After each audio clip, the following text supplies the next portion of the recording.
มีหลายคนอยากจะคิดบวกแต่ติดนิสัยคิดลบเวลาความคิดลบมันจะเกิดมีอารมณ์อยากหายโกรธเวลาเฮามีอารมณ์รู้สึกอยากหายตอนนั้นเรื่องคิดลบมันกำลังเข้ามาวิธีรับมือกับคนที่อยากคิดบวกแต่ติดนิสัย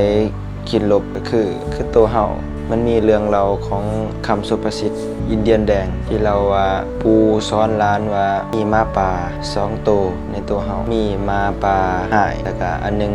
ดีเทียบกับความคิดม้าป่าดีมันคิดบวกม้าป่าหายมันคิดลบล้านแล้วถามว่าตัวใดแข็งแรงกว่ากันปูเราก็ตอบว่าตัวที่เจ้าป้อนให้มันป้อนอาหารมันหลายๆมันจะแข็งแรงเช่นกับตัวเฮาถ้าเฮามีความคิดที่ลบเฮาป้อนอาหารให้มันเรื่อยๆเวลาเฮารู้สึกคิดลบหรือว่ารู้สึกอยากหายรู้สึกโกรธเฮาก็ป้อนความโกรธป้อนอาหารให้มันป้อนเรื่อยๆมันก็เกิดความเคยชินแล้วก็ยากที่จะคิดบวกได้แต่ส่วนหลายคนคิดลบบางเทื่อการคิดบวกมันก็มีผลดีคือเห็นข้อดีในข้อผิดพลาดเฮาเห็นบางสิ่งบางอย่างที่ผิดพลาดเฮาก็คิดบวกที่เป็นประสบการณ์ให้เฮาได้เข้าใจ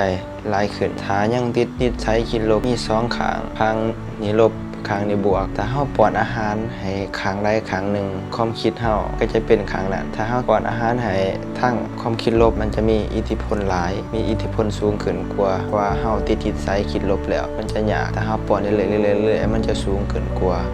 ถ้าคนใดที่อยากคิดบวกแน่นอนว่ามันเป็นเรื่องที่ยากที่จะคิดบวกได้หลายคนในปัจจุบันคนส่วนใหญ่จะคิดลบหลายกว่าบวกแล้วก็มีความอยากหายหรือว่าความอดทนน้อยใส่อารมณ์เวลาเฮารู้สึกอยากหายเฮาต้องเบรกตัวเองไว้เฮารู้แล้วว่ามันเป็นสิ่งที่ลบเฮาต้องเบรกไว้ก่อนถ้าเฮาป้อน